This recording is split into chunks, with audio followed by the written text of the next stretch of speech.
श्री सुखदेव जी राजा परीक्षित से बोले, हे राजन, कालकूट विष को शिवजी पान पी कर गए, तब जीवों को शांति मिली। उसके बाद देवता एवं दैत्यों ने पुनः समुद्र को मथना आरंभ किया।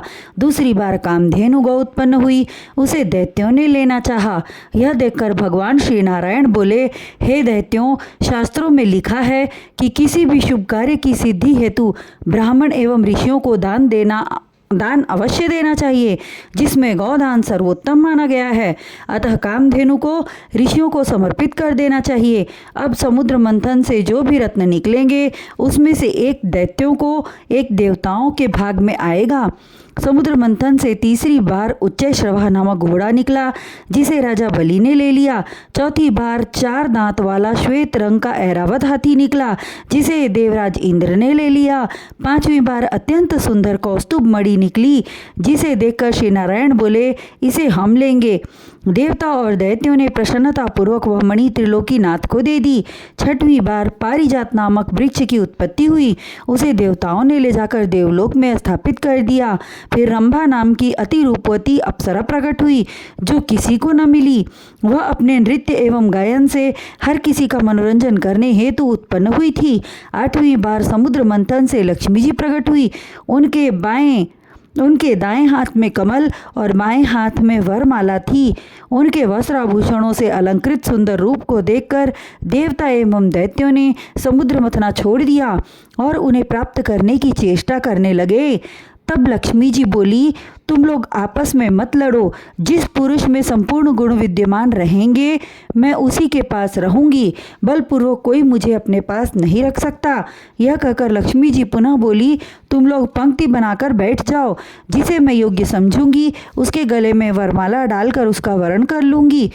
लक्ष्मी जी के वचनों को सुनकर देवता एवं दैत्य अलग अलग पंक्ति बनाकर बैठ गए।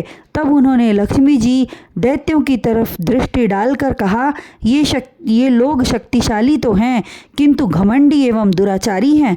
अतः मैं उनके पास नहीं रह सकती। इनका राज्य सदैव स्थिर भी नहीं रहता। फिर उनकी दृष्टि देवताओं की तरफ हुई। देवताओं को देखकर वे कहने लगी, देवता लोग अत्यंत दुर्बल एवं कमजोर हैं।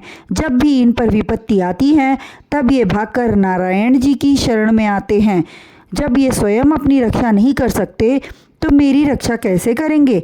इसी प्रकार ऋषि मुनि एवं अन्य के गुण दोषों का वर्णन करती हुई नारायण के सम्मुख गई और उन्हें देखकर मंद मंद मुस्काती हुई बोली, ये सर्वगुण संपन्न हैं, अतः इन्हीं के चरण कमलों की सेवा करके अपना जीवन धन्य करूंगी। यह कहकर उन्होंने श्री नारायण के गले में वरमाला डाल दी। इतनी कथा सुनाने के बाद समुद्र मंथन के आगे का हाल वर्णन करते हुए श्री सुखदेव जी बोले, हे राजा परीक्षित, पुनः देवता एवं दैत्यों ने समुद्र मथना आरंभ किया। तब 9वीं बार कन्या के रूप में वारुणी उत्पन्न हुई, जिसे दैत्यों ने ले लिया। उसके बाद हाथ में अमृत कलश लिए हुए धन्वंतरी वैद्य प्रकट हुए। उन्हें देखकर देवता एवं दैत्यों की प्रसन्नता की सीमा न रही। बलशाली दैत्यों ने धन्वंतरी वैद्य के हाथ से अमृत कलश छीन लिया। यह देखकर देवताओं ने कहा, तुम लोग अधर्म कर रहे हो, अमृत में आधा भाग हमारा है। किंतु दैत्यों ने उनके वचनों को अनसुना कर दिया और अमृत के लिए आपस में लड़ने लगे। उसी समय निराश हो चुके देवताओं के पास श्री नारायण जी आकर बोले, हे देवताओं, तुम चिंता मत करो, मैं अपनी माया रचकर तुम लोगों को सारा अमृत पिला दूंगा।